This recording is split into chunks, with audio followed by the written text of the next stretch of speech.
आज का जो हमारा टॉपिक है वो है optimisation of multi variable function. ये मैं लिखने लगा हूँ, optimisation of multi variable function. अच्छा, इससे पहले क्या था, हमने लास्ट टाइम ऑप्टिमाइजेशन की थी जिसमें हम सिंगल वेरिएबल फंक्शन करते थे। अब हम करेंगे optimisation of multi variable function. मैंने आपको लास्ट टाइम बताया था कि व्हाट इज ऑप्टिमाइजेशन। हमने बोला था ऑप्टिमाइजेशन क्या, ऑप्टिमाइजेशन में कुछ कंडीशंस हैं जो फुलफिल होती हैं।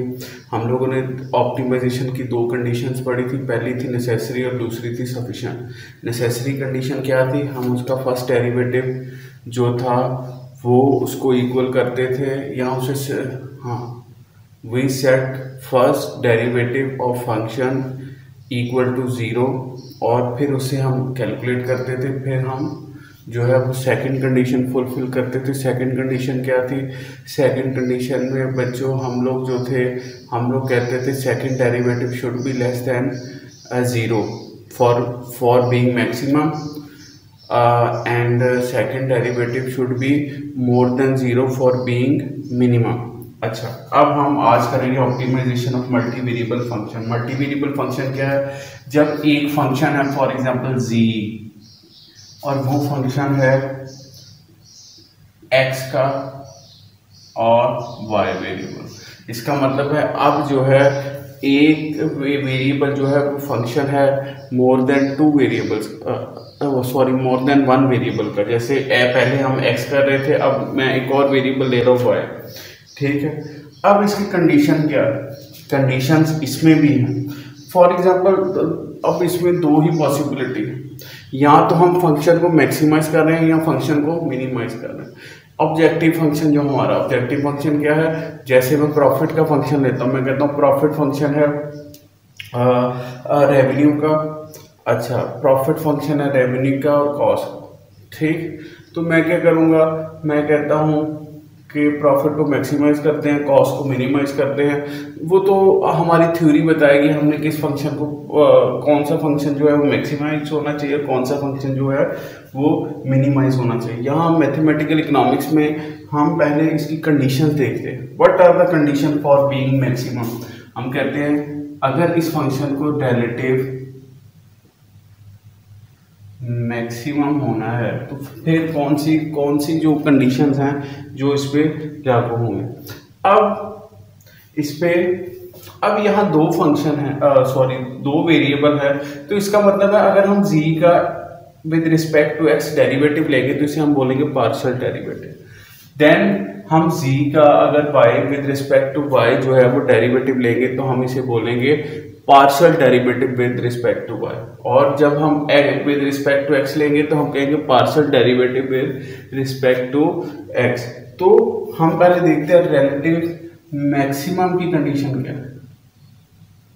अगर मैं चाहता हूँ कि ये फंक्शन मैक्सिमम है और मैं चेक करना चाह रहा हूँ क्या ये मैक्सिमाइज हो रहा है, अगर मैक्सिमाइज होने के लिए चेक कर रहा हूँ तो पहली कंडीशन क्या है, पहली कंडीशन है कि इस फंक्शन का derivative with respect to x और विद रिस्पेक्ट टू y को हम किसके इक्वल कर देते हैं, जीरो।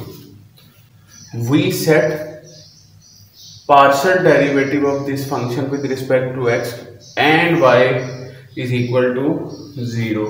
इसी तरह फर्स्ट कंडीशन, ये सेकंड कंडीशन क्या है, सेकंड कंडीशन है कि second order partial derivative, second order. अब देखिएगा ये सेकंड ऑर्डर क्या है, मैंने पहले इसका डेरिवेटिव लिया, पार्शियल डेरिवेटिव लिया विद रिस्पेक्ट टू x, मैंने फिर दूसरी स्टेज पे fx का डेरिवेटिव लिया विद रिस्पेक्ट टू x।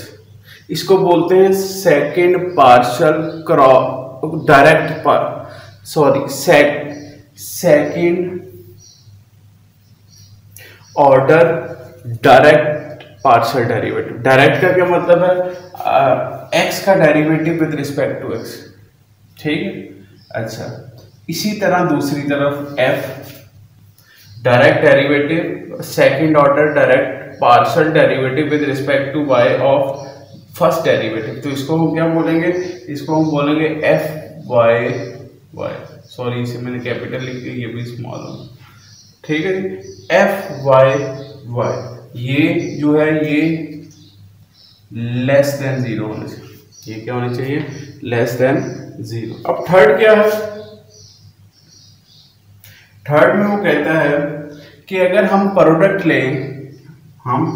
लें किसका, second order direct partial derivative जो ये है इसका, इसके साथ प्रोडक्ट लें F X X multiply by F Y Y, तो ये किससे ग्रेटर होगा, ये ग्रेटर होगा क्रॉस डेरिवेटिव, ठीक, second order cross partial derivative. अब मैं आपको डायरेक्ट और क्रॉस का डिफरेंस बताऊं। डायरेक्ट क्या है, इसका डेरिवेटिव लिया विद रिस्पेक्ट टू एक्स, इसका डेरिवेटिव लिया विद रिस्पेक्ट टू वाई। अब क्रॉस क्या होगा, इसका डेरिवेटिव लिया with respect to Y, with respect to Y, ठीक है जी। अच्छा जी, अब मल्टीप्लाई बाय एफ वाई का डेरिवेटिव लिया विद रिस्पेक्ट टू एक्स, तो ये क्या है, ये क्रॉस देखिएगा एक्स वाई वाई एक्स। अब योंग्स थ्योरम जो है वो क्या कहता है बोला, वो कहता है कि F X Y is equal to F Y X. अच्छा, इसका मतलब ये दोनों इक्वल है, ये दोनों एक ही है, तो हम इसे ऐसे भी लिख सकते हैं इस condition F X X multiply by F Y Y greater than F X Y, और इसका लेंगे हम स्क्वायर ये डेट। अब ये तीन कंडीशन है जी, किसके लिए, मैक्सिमम के लिए, रिलेटिव मैक्सिमम की ये तीन जो है वो कंडीशंस हैं। अब हम लेते हैं रिलेटिव मिनिमम, ठीक है, तो मैं इसको साइड पे लिख देता हूं ताकि थोड़ा सा कंपैरिजन भी किया जाए। बिल्कुल सेम है वो भी कंडीशन, रिलेटिव मिनिमम की क्या है,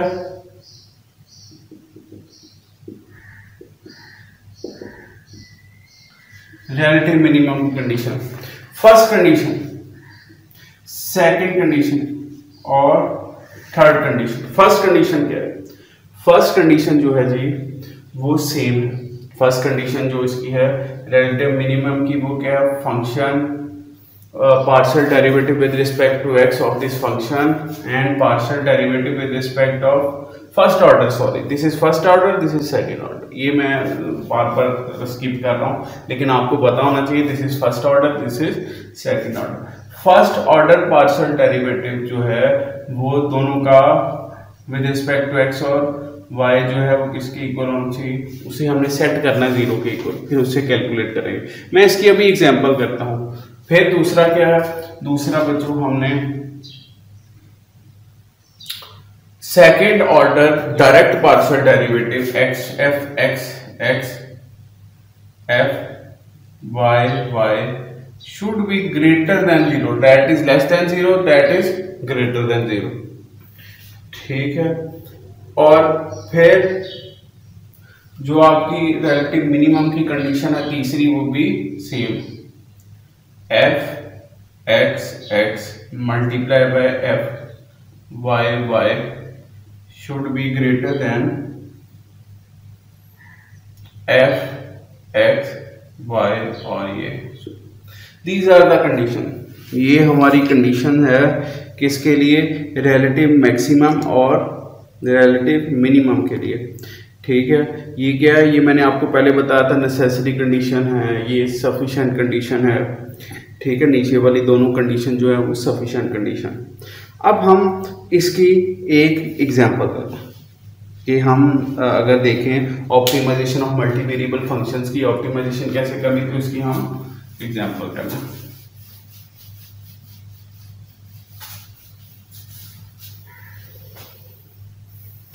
हम एक फंक्शन लिखते हैं g,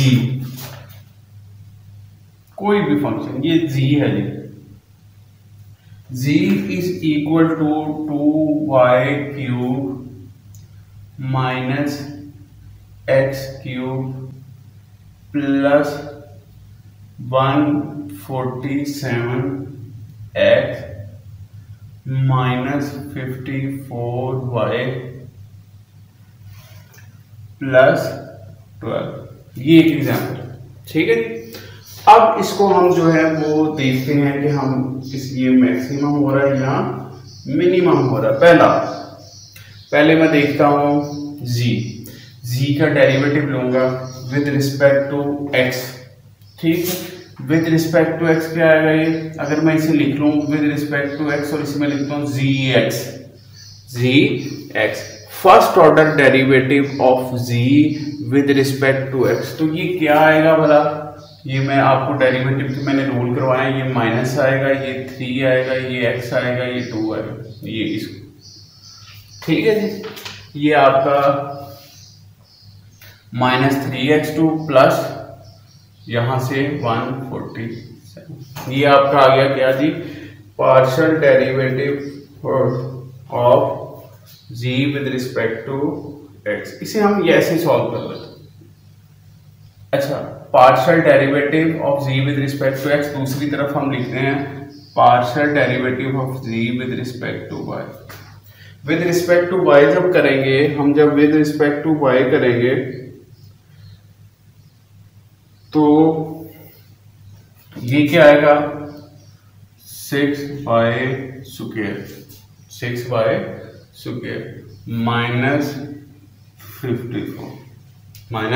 -54। अब ये दोनों मैंने आपको फर्स्ट कंडीशन में बताया, इन दोनों को हम किसके इक्वल रखेंगे, 0 के इक्वल रखेंगे। तो हम इसे लिखते हैं -3x² + 147 = 0। इधर हम लिखते हैं 6y² - 54 = 0, ठीक है जी। अब हम इसे क्या करते हैं, इसे हम सॉल्व कर लेते हैं। इसे हम जब सॉल्व करेंगे तो क्या करेंगे, यहाँ से x की वैल्यू आएगी, यहाँ से y की वैल्यू। तो हम जब इसे सॉल्व करेंगे तो देखिएगा ये आएगा -3x² = -147। तो दोनों तरफ जब मैं डिवाइड करूंगा माइनस माइनस से कैंसिल हो जाएगा, ये 3 और ये भी 3 से कैंसिल, तो ये क्या आएगा, ये आएगा 3 4 12 3 9 27। तो x² हमारा क्या आ गया, 49। अब हमने x निकालना तो स्क्वायर रूट ले लें, तो ये क्या आएगा, x = 7। हमारा x यहाँ आ गया 7। अब स्क्वायर रूट लिया तो ये क्या हो जाएगा, ये होगा प्लस भी हो सकता है, ये माइनस भी हो सकता है, ये प्लस भी हो सकता है और माइनस भी हो सकता है। इसका मतलब x + 7 भी और x - 7 भी। इस तरफ आते हैं, यहां हम लिखते हैं 6y² = 54। अच्छा, दोनों तरफ 6 से डिवाइड कर दें, 6 9 जा, तो y² आएगा 9, y² क्या आएगा 9।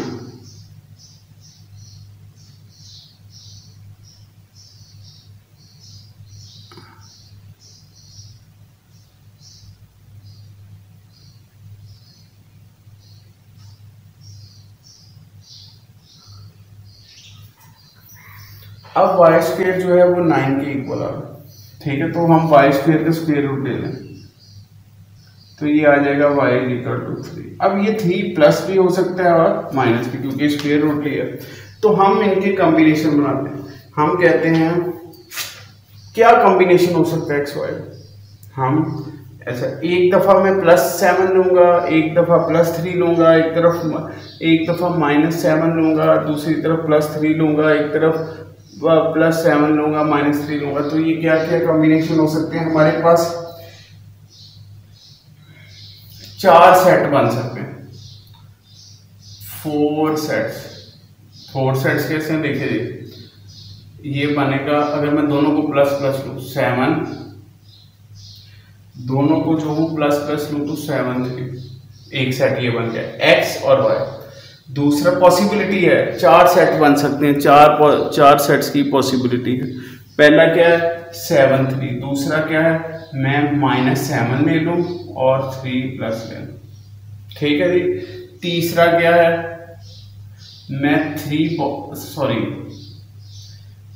7 पॉजिटिव ले रहा हूं और -3। ठीक है। चौथा क्या है, 7 भी माइनस है और माइनस। अब हमारे पास 4 पॉसिबिलिटीज हैं एक्स वाई के नंबर होने की। अब मैंने चारों पॉसिबिलिटी देखनी कि इनमें से कौन सा पॉइंट है जिसपे ये क्या कर रहे हैं, मैक्सिमाइज कर रहे हैं। ये उसके लिए मैं बाकी 2 कंडीशन देखूंगा। बाकी 2 कंडीशन क्या है, अब इनको चेक। अब हमारे पास 4 पॉसिबिलिटी, ये 4 सेट्स हैं, इनको देखने के लिए कि कौन से किस किस पे ये मैक्सिमम हो रहे हैं या मिनिमम हो रहे हैं। तो हम सेकंड डेरिवेटिव लेंगे किस फंक्शन का, ये मैं फंक्शन भी रेज करके z is equal to 2y minus x3 plus 147x minus 54y plus 12। ठीक है। अब जब हम इसका सेकंड डेरिवेटिव लेंगे, ठीक है, second derivative, second order direct partial derivative, वो क्या होगा, वो होगा z x x और क्या होगा z y y। तो हम पहले z x x निकालेंगे। z x x क्या आएगा, z x x मैंने पहले आपको बताया, इसका डेरिवेटिव निकालेंगे, ये होगा देखिएगा -3x² प्लस 147। जब इसका दोबारा लेंगे तो -3x² का जो है वो क्या हो जाएगा, वो सेकंड ऑर्डर डेरिवेटिव क्या बचेगा, वो बचेगा -6x। इसी तरह सेकंड ऑर्डर पे रिस्पेक्ट टू y लेंगे तो वो क्या होगा, वो होगा 12y। ठीक है। ये हम सेकंड कंडीशन को देख रहे हैं। तो ये क्या किसके इक्वल आ गया, ये आ गया 12y। अब मेरे पास कितनी पॉसिबिलिटीज है जी, 1 2 3 4, मेरे पास 4 पॉसिबल कॉम्बिनेशन है एक्स और वाई के। अब मैं इनमें से सेलेक्ट करूंगा कि भाई कौन सा है जो मैक्सिमम कर रहा है सेकंड कंडीशन के मुताबिक, इसमें ये है। तो हम देख क्या करेंगे, हम पहला सेट लेंगे। पहला सेट क्या है, जी एक्स एक्स, इसको मैं ऐसे लिखता हूँ, 7 भी पॉजिटिव और 3 भी पॉजिटिव। अब यहाँ क्या आएगा, यहाँ -6 मल्टीप्लाई बाय 7 है x, तो क्या आएगा 7, तो ये आएगा -42। अब मैं इधर लूंगा, इसी पे देखिएगा z y y कैलकुलेट करते हैं इसी कॉम्बिनेशन पे 7। मैं फिर बता रहा हूँ, मैं चारों कॉम्बिनेशंस में देखने लगा हूँ, चारों कॉम्बिनेशन जो हमने लास्ट टाइम निकाला, चारों कॉम्बिनेशंस में से लास्ट स्टेप में जो कैलकुलेट किया कि कौन सा कॉम्बिनेशन है जो मैक्सिमम हो रहा है या मिनिमम हो रहा है। तो हम देखते हैं z y y भी मैं 7 पहले कॉम्बिनेशन पे निकाल रहा हूँ, तो इस पे y क्या है 3 है, तो 12 को मैं 3 से मल्टीप्लाई करूंगा, ये क्या आ जाएगा 36। अब आप देखिए ये कॉम्बिनेशन, ठीक है। फर्स्ट कॉम्बिनेशन की अगर मैं बात करूं, जब मैं सेकंड डेरिवेटिव लेता हूं, सेकंड डायरेक्ट पार्शियल डेरिवेटिव लेता हूं, तो ये -42 आ रहा है जो कि 0 से कम है, और दूसरी तरफ वही जो है वो क्या आ रहा है 36 आ रहा है जो कि 0 से ज्यादा है। इसका मतलब है ये तो नहीं हो सकता क्योंकि दोनों में कंट्राडिक्शन, अगर ये माइनस है तो ये क्या है प्लस है, इन दोनों के साइन मिलने चाहिए थे, इन दोनों के साइन नहीं मिलता, इसका माइनस है तो इसका क्या प्लस है, तो ये पहला कॉम्बिनेशन तो जो है वो नॉट पॉसिबल, ना ये मैक्सिमम हो रहा है ना मिनिमम हो रहा है। तो हम फर्स्ट कॉम्बिनेशन को अभी करता हूं, दूसरा कॉम्बिनेशन लेते हैं जी एक्स एक्स। अब मैं यहां क्या करूंगा, -7 और 3, ये फर्स्ट है और ये क्या है, ये सेकंड कॉम्बिनेशन, सेकंड ये फर्स्ट कॉम्बिनेशन, ये ताकि आपको पता लगे। अब सेकंड कॉम्बिनेशन है ये वाला, सेकंड कॉम्बिनेशन ये है, तो हम इसमें क्या करेंगे -6 और किसके साथ मल्टीप्लाई करेंगे, x क्या है -7, तो ये क्या आएगा, ये 42 पॉजिटिव 42, प्लस लिखने की जरूरत कोई नहीं। अब यहाँ लिखते हैं z y y, ये क्या है 12y, ठीक। अब यहाँ ये भी कॉम्बिनेशन क्या लिखते हैं हम, सॉरी यहाँ हमें कॉम्बिनेशन नहीं लिखा, ये क्या है -7 और 3। अब यहाँ y की वैल्यू 3 है पॉजिटिव, तो इसमें क्या लिखेंगे, हम लिखेंगे 12 और y की जगह क्या पुट करूंगा 3, तो ये क्या आएगा 36, क्या आ गया 36। अब देखिएगा ये भी मोर देन 0 है और ये भी मोर देन 0 है, दोनों के साइन मिलते हैं। तो ये क्या हो रहा है देखिएगा, अगर मैं आपको कहूँ जो हमने सेकंड कंडीशन की थी वो क्या की थी, अगर सेकंड डेरिवेटिव 0 से ज्यादा होगा तो हम कहेंगे कि ये जो ये क्या है, ये फंक्शन जो है ये मिनिमाइज हो रहा है। इसका मतलब है जो ये फंक्शन है ये इन पॉइंट्स पे -7 3 पे क्या हो रहा है, मिनिमाइज हो रहा है। अब हम थर्ड भी चेक करते हैं, ये हो गया थर्ड पॉसिबिलिटी क्या थी 7 - 3 7 - तो हम यहां लिखेंगे gxx, ठीक है, यहां लिखेंगे 7 - 3 तो -6, तो इसके मैं नीचे लिख देता हूं -6 और मल्टीप्लाई किसके साथ होगा, x की वैल्यू क्या है 7, तो ये क्या आएगा, ये आएगा -42, हमारे पास क्या आ गया -42। अब हम zy y भी निकालते हैं, gy y ये क्या है 7 - 3, तो इसमें क्या आएगा 12 को मल्टीप्लाई करेंगे -3 के साथ, 12 को -3 से मल्टीप्लाई किया 12 3 36, तो ये आएगा -36।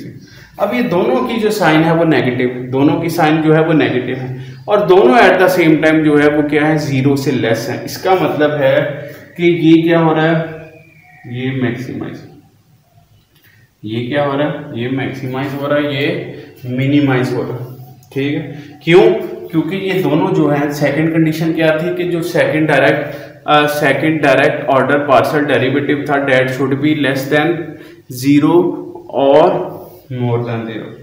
अच्छा, अगर लेस देन 0 है तो मैक्सिमाइज हो रहा है, अगर मोर देन 0 है तो मिनिमाइज हो रहा है। अब यहाँ मोर देन 0 है और यहाँ लेस देन 0। अब मैं कह सकता हूँ कि -7 3 वो पॉइंट है जिसपे ये फंक्शन क्या हो रहा है, मिनिमाइज हो रहा है, और 7 - 3 वो फंक्शन है, वो सेट है जिसपे ये फंक्शन जो है वो क्या हो रहा है, मैक्सिमाइज हो रहा है।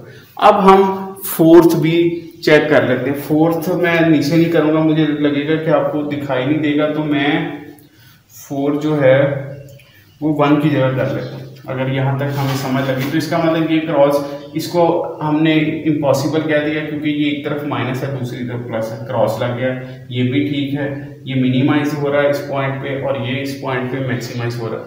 अब मैं पहले वाले को रेज कर देता हूँ ताकि आपको यहां से और यहां से, ठीक है जी। अब मैं यहां क्या करता हूं, कॉम्बिनेशन कौन सा लास्ट वाला रह गया -7 - 3, तो मैं क्या करूंगा, मैं लिखूंगा zx -7 - 3, तो ये -6 x की वैल्यू क्या है -7, ठीक है। तो ये क्या आएगा, माइनस से मल्टीप्लाई हो जाएगा, 6 7 42, तो हमारे पास ये 42 आ गया पॉजिटिव में, ठीक है। अब मैं zy y भी निकालता हूँ, मैं क्या देखूंगा, क्या gx की जो वैल्यू है उसका साइन सेम है zy y के साथ, तो अभी देख लेते हैं zy y किसके साथ, -7 और -3 के साथ। ये क्या आएगा बच्चों, हम इसको कैलकुलेट करते हैं, 12 y से मल्टीप्लाई करते हैं, y क्या है, y जो है वो -3 है, तो ये क्या आएगा, 12 को हम -3 से मल्टीप्लाई करेंगे तो ये आएगा -36। ये zy y आ गया और gxx आ गया। अब आप देखिएगा gxx की वैल्यू पॉजिटिव है और zy y की माइनस है, तो इसका मतलब है कि दोनों ना 0 से ज्यादा है ना 0 से कम है, क्योंकि एक जो है वो 0 से ज्यादा है, दूसरा जो है वो 0 से कम है। इसका मतलब हम डिसाइड नहीं कर पा रहे, तो हमारा ये भी ये ना मैक्सिमम है ना मिनिमम, तो हमारा सेकंड और थर्ड पॉइंट जो है वो एक मैक्सिमम है और दूसरे मिनिमम। अब हम थर्ड कंडीशन देखेंगे, जो मैंने पहले लास्ट स्टेप में जब मैंने रेस किया था मैंने आपको 3 कंडीशन लिखाई थी। पहला, फर्स्ट डेरिवेटिव हम उसे सेट करेंगे 0 के इक्वल, उससे हम वैल्यूज निकालेंगे। उन वैल्यूज को हम सेकंड डेरिवेटिव में पुट करके देखेंगे कि उनकी वैल्यू जो है सेकंड डायरेक्ट पार्शियल डेरिवेटिव जो है उसमें पुट करके देखेंगे कि क्या वैल्यू जो है वो माइनस में आ रही है या पॉजिटिव में आ रही है, 0 से ज़्यादा है या 0 से कम है। अगर वो 0 से ज़्यादा है तो फिर जो है वो मिनिमाइज हो रहा है जैसे ये है, और अगर 0 से कम है माइनस माइनस दोनों की वैल्यू तो फिर क्या हो रहा है, फिर मैक्सिमाइज हो रहा है। ये है सेकंड कंडीशन। अब हम थर्ड कंडीशन को भी टेस्ट करेंगे क्योंकि हमारे पास अब 2 पॉइंट आ गए हैं, तो हमने दोनों पॉइंट्स को थर्ड कंडीशन में फिट करके देखना है क्या थर्ड कंडीशन फुलफिल हो रही है दोनों पॉइंट्स के लिए। तो मैं भाई इसको इस वाले एरिया को टेस्ट करूँ, सिर्फ इस वाले,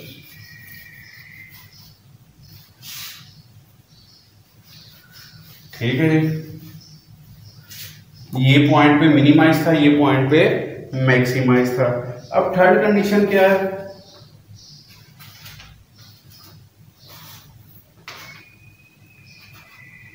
थर्ड कंडीशन क्रॉस डेरिवेटिव लेना था। क्रॉस डेरिवेटिव किसका लेना था, देखिएगा क्रॉस डेरिवेटिव क्या है, जी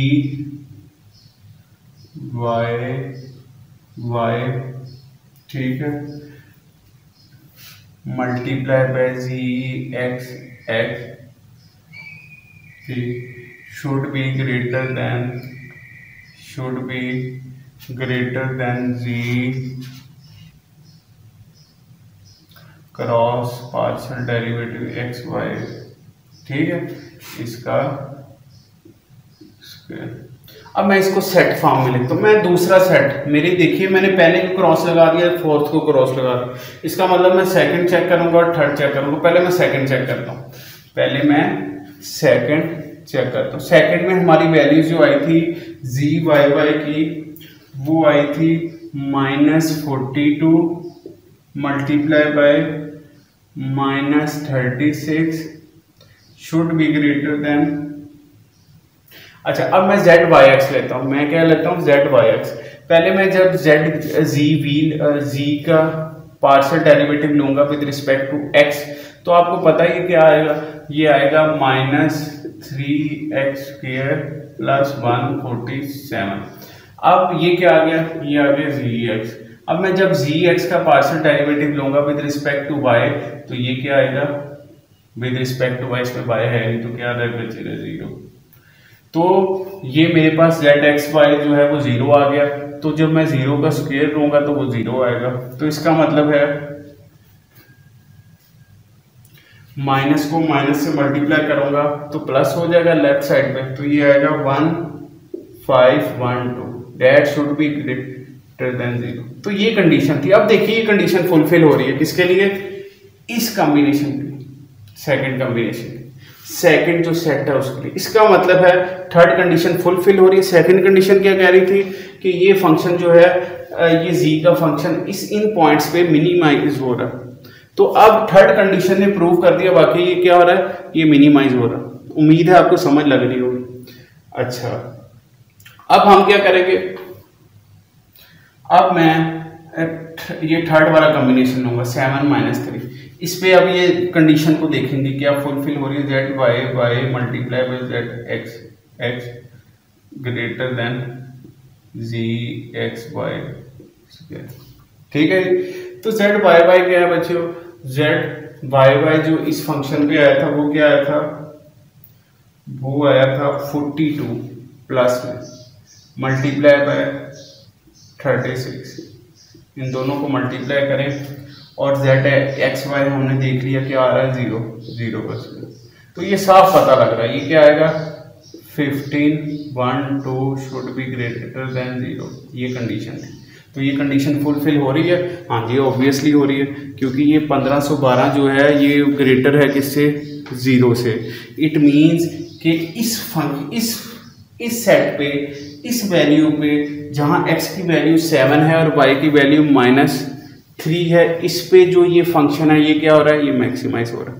तो ये थी ऑप्टिमाइजेशन कब, किसकी, ऑफ मल्टी वेरिएबल फंक्शन, जिसमें हम जो है पार्शियल डेरिवेटिव्स के थ्रू ये कर रहे हैं। अब ये है आपका जो है फंक्शन मैक्सिमाइज हो रहा है, 7 माइन इस पे और मिनिमाइज हो रहा है इस पे, ये आपका आ गया। उम्मीद है आपको समझ लग आपको समझ नहीं लगी तो आप क्वेश्चन, अभी मैं आपको इस लेक्चर के बाद टाइम दूंगा और कुछ एग्जांपल्स भी करेंगे और फिर जो है वो क्वेश्चन आंसर का सेशन भी चलेगा।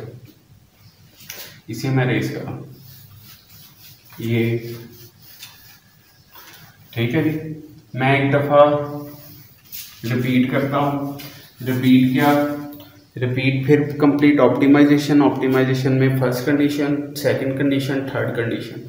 फर्स्ट कंडीशन हम फर्स्ट डेरिवेटिव को इक्वल करते हैं जीरो के, फर्स्ट पार्शियल डेरिवेटिव को इक्वल करते हैं जीरो के। पार्शियल डेरिवेटिव क्यों बात कर रहे हैं, when there is more than one variable. एक वेरिएबल फंक्शन है दो वेरिएबल्स का, तो इसका मतलब है जब उसको एक वेरिएबल के थ्रू डिफ्रेंशिएट करेंगे या उसका डेरिवेटिव लेंगे तो उसे पार्शियल डेरिवेटिव बोलेंगे, ठीक है। तो अगर दूसरे से तो वो पार्शियल डेरिवेटिव। जब हम x के z का डेरिवेटिव लेंगे विद रिस्पेक्ट टू x तो हम y को कांस्टेंट करेंगे। अगर हम z का डेरिवेटिव लेंगे y के विद रिस्पेक्ट टू y तो हम x को क्या करेंगे, कांस्टेंट रखेंगे। ये है पार्शियल डेरिवेटिव। खैर ये थोड़ी थोड़ी बातें जो मैं आपको रिपीट करी जा रहा हूँ। अब हम अगला टॉपिक जो है छोटा सा इसी से रिलेटेड, अगर मैं आज ये नहीं करवाऊंगा तो नेक्स्ट टाइम आपको फिर ये दोबारा कि एक तो ऑप्टिमाइजेशन की हमने, अब हम करेंगे कंस्ट्रेंड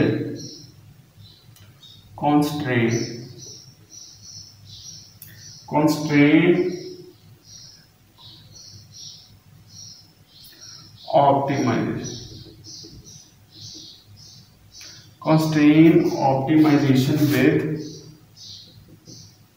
लैग्रेंज।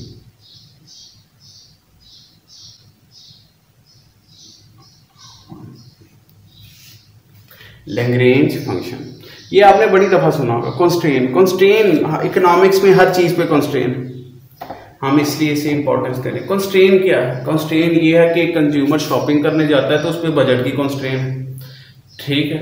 आपके पास एक बजट है, मैक्सिमम बजट है, आपने एक माइक्रो इकोनॉमिक्स में पढ़ा होगा, ठीक है। मैं आपको एक छोटी सी एग्जांपल देता हूँ, लेकिन हम करेंगे अपनी बुक के मुताबिक, लेकिन मैं आपको एग्जांपल इसलिए दे रहा हूँ ताकि आपको समझ लगे। फॉर एग्जांपल आपने पढ़ा होगा m is equal to P1 x1 plus P2 x, इसे बजट बोलते हैं, बजट, ठीक। बजट का मतलब है ये कंस्ट्रेन है, मेरे पे कंस्ट्रेन है। जब मैं कुछ चीज़ परचेज करने जा रहा हूँ तो मैंने इसी के अंदर रह के परचेज करना, मैंने अपनी यूटिलिटी को मैक्सिमाइज करना है, तो मेरे पे किस चीज़ की कंस्ट्रेन है, बजट की। मैं हर चीज़ नहीं खरीद पाऊंगा क्योंकि मेरा बजट जो है वो मुझे अलाउ नहीं कर रहा हर चीज़ खरीदने, ठीक है। तो मैं क्या करूँगा, मैं फिर इस कंस्ट्रेन का कॉन्सेप्ट समझाने की कोशिश कर रहा हूँ। कंस्ट्रेन क्या है, जो आपको रिस्ट्रिक्ट कर देती है, आपको कहती है कि ये इससे बाहर नहीं आप जा सकते।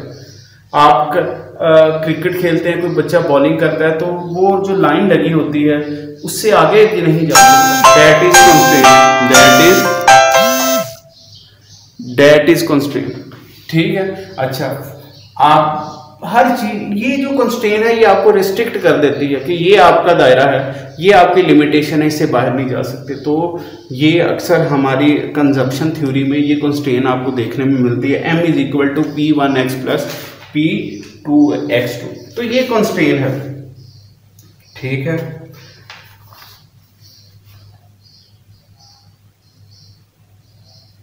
अच्छा, अब अगर एक कंस्ट्रेन एग्जिस्ट कर रही है तो कंस्ट्रेन की मौजूदगी में किसी फंक्शन को मैक्सिमाइज और मिनिमाइज कैसे करना है, ये आपको अभी इसमें मैं आपको बताऊंगा, ठीक है।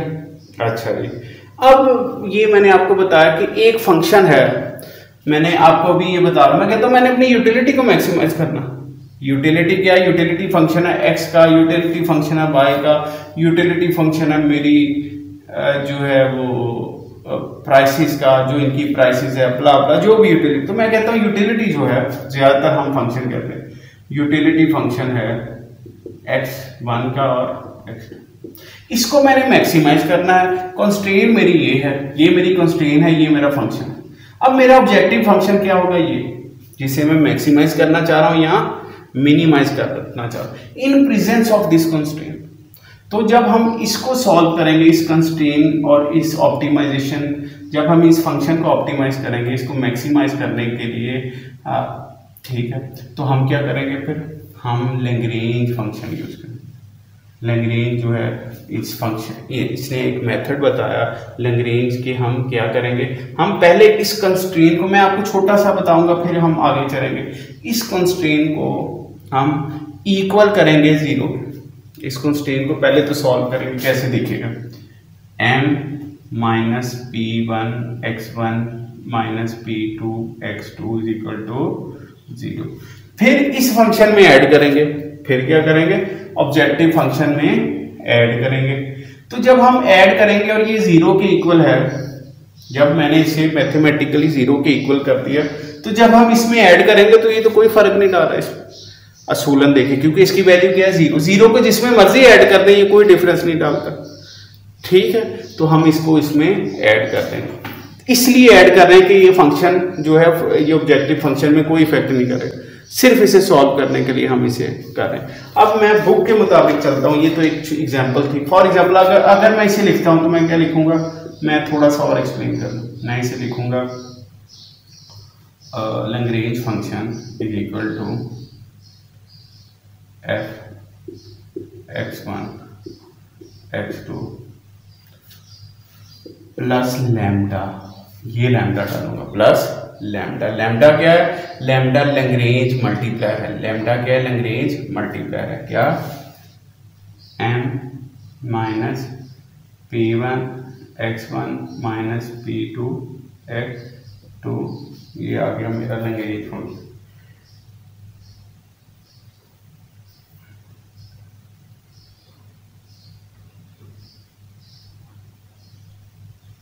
ठीक है, तो ये मेरा फंक्शन। अब ये किसका फंक्शन हो गया, अब ये फंक्शन दो वेरिएबल्स का, x1 का, x2 का, लैम्डा का, लैम्डा भी एज अ वेरिएबल जो है वो ट्रीट होगा, ठीक है जी। ये हमने देखा है लैग्रेंज मल्टीप्लायर है। फिर मैं बताता हूँ, जब मैंने इसको इक्वल कर दिया जीरो के, जब मैंने इसे इक्वल कर दिया जीरो के, तो ये पूरा प्रोडक्ट जो है वो क्या हो गया, वो जीरो हो गया भाई। तो जब मैं जीरो को इसमें ऐड करता हूँ कोई फर्क नहीं पड़ रहा, तो इसका मतलब है थ्योरेटिकली इसमें कोई फर्क नहीं पड़ रहा। आप क्या, आप मुझसे पूछेंगे इसे क्यों ऐड कर रहे हैं, मैं कहूँगा क्योंकि इसमें फर्क नहीं डाला जी, ठीक है। सिर्फ लेकिन मैथमेटिकली सॉल्व करने के लिए मैंने जो है इसे ये यूज कर रहा हूँ। अब मैं एग्जाम्पल से आपको समझाता हूँ, उम्मीद है आपको यहाँ तक समझ लगी होगी। अब मैं एक फंक्शन लेता हूँ, ठीक है,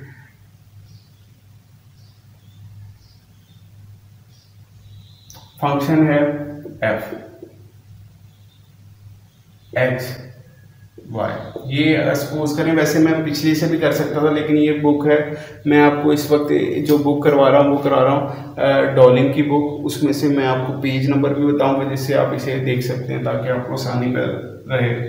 अच्छा जी, एफ एक्स वाई एक फंक्शन है, कॉन्स्टेंट है, कॉन्स्टेंट ये फंक्शन है और ये क्या है, ये कॉन्स्टेंट। कॉन्स्टेंट क्या है, कॉन्स्टेंट है जी, एक और function G X Y is equal to K. Constant में हमेशा equal to constant, constant constant constant है ना।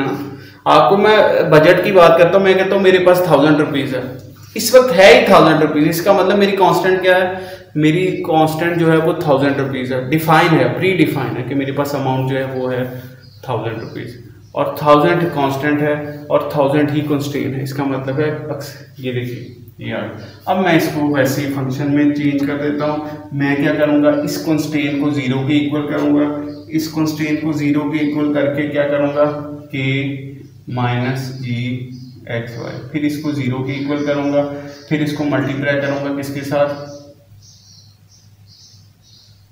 लैम्डा के साथ, और ये मेरा होगा जो लैम्डा से मल्टीप्लाई कर ले, ठीक है जी। ये मेरा कॉन्स्टेंट आ गया। अब मैं इसे ओरिजिनल फंक्शन में प्लस कर लूँगा, ये क्या आएगा, F X Y plus lambda K minus G X, ठीक है जी। ये मेरा पूरा फंक्शन, और इसको मैं लिखता हूँ एक ऐसा फंक्शन, लैग्रेंज फंक्शन को क्या है, एक्स का भी फंक्शन है, वाई का भी फंक्शन है और लैम्डा के फंक्शन। अब लैम्डा क्या है, मैंने आपको बताया that is the Lagrange multiplier, Lagrange multiplier का जो है वो ये फंक्शन है। अब हम क्या करते हैं, अब हम ऑप्टिमल वैल्यूज किसकी निकालेंगे, एक्स की निकालेंगे, वाई की निकालेंगे और लैम्डा की निकालेंगे। एक्स की निकालेंगे, वाई की निकालेंगे और लैम्डा की निकालेंगे। कैसे? ऑब्वियसली बिल्कुल रूल वही है। मैं इस फंक्शन का डेरिवेटिव लूंगा विद रिस्पेक्ट टू एक्स, उसको किसके इक्वल रखूंगा, 0 के इक्वल। फिर इसी फंक्शन का डेरिवेटिव लूंगा with respect to partial derivative, जो first partial derivative with respect to Y उसको किसके इक्वल रखूंगा, 0 के। फिर इसी का लूंगा लैम्डा और इसको किसके इक्वल रखूंगा, 0 के। ठीक है, ये फर्स्ट कंडीशन। और फिर इसे सॉल्व करूंगा, मेरे पास x आ जाएगा, y आ जाएगा और जो है वो लैम्डा जब 0 के इक्वल करूंगा तो मेरे पास तीनों वैल्यूज आ जाएंगे, जिस पे मेरा फंक्शन मैक्सिमाइज होएगा या मिनिमाइज होएगा। ठीक है, तो अभी हम इस पे एक एग्जांपल करते हैं कि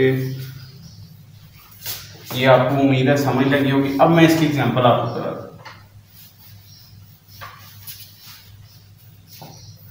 मेरे पास एक फंक्शन है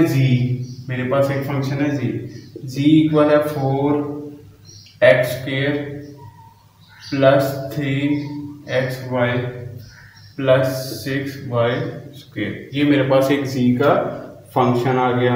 कॉन्स्ट्रेंट जो है वो क्या है, इसको लिखते हैं सब्जेक्ट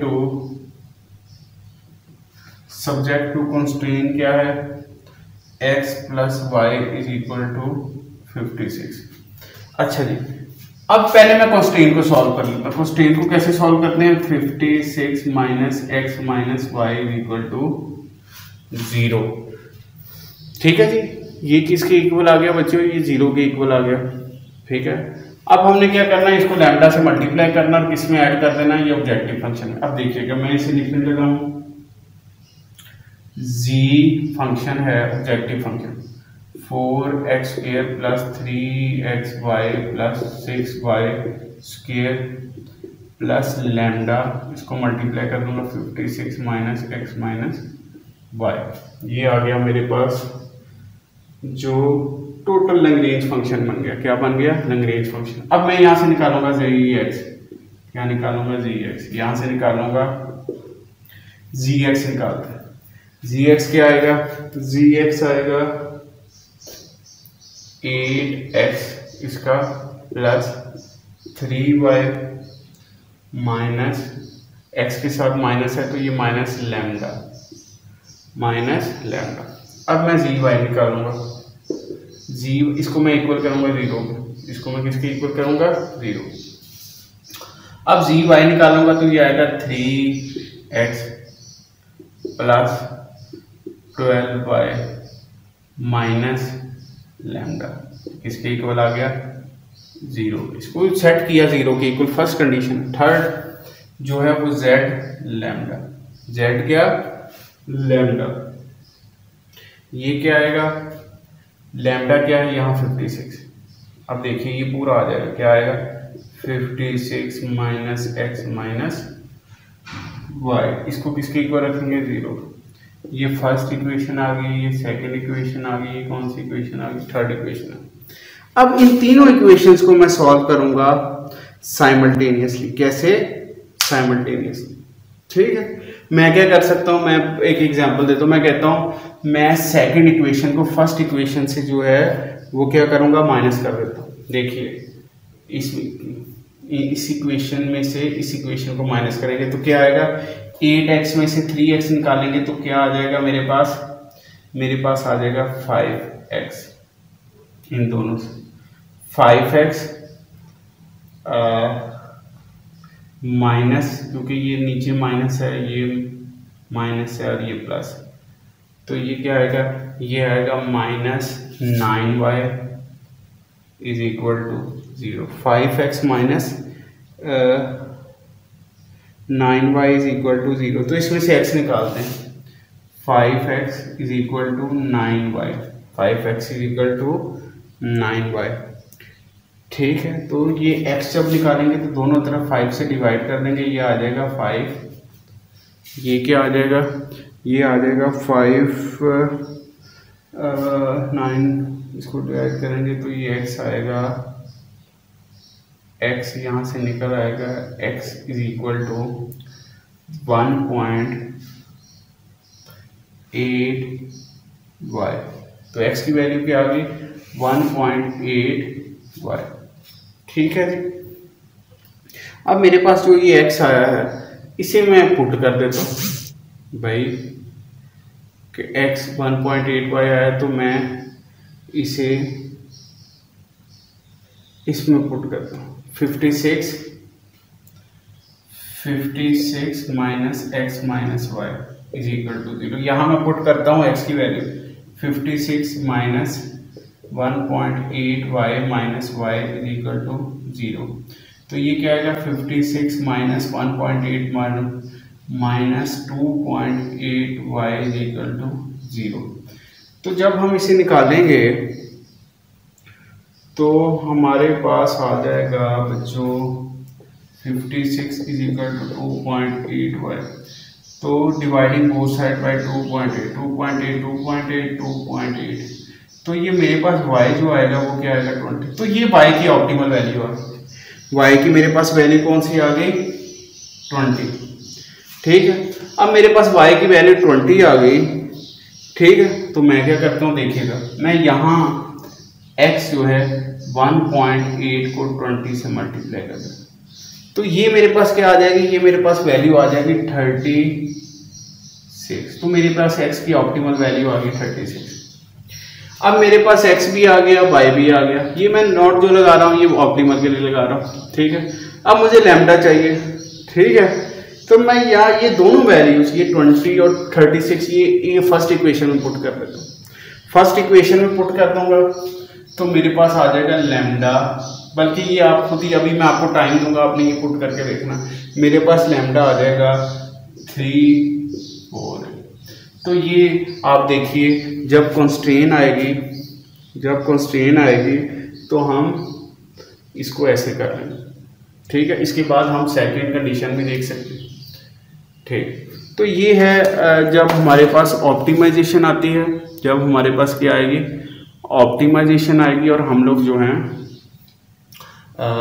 कंस्ट्रेन के साथ उसे सॉल्व करेंगे। तो लैग्रेंज फंक्शन पहले उसका बनाएंगे, फिर जो है उसे देखेंगे। देखिए जब भी कंस्ट्रेन होगी उसे हम 0 के इक्वल करेंगे, फिर उसको ऑब्जेक्टिव फंक्शन में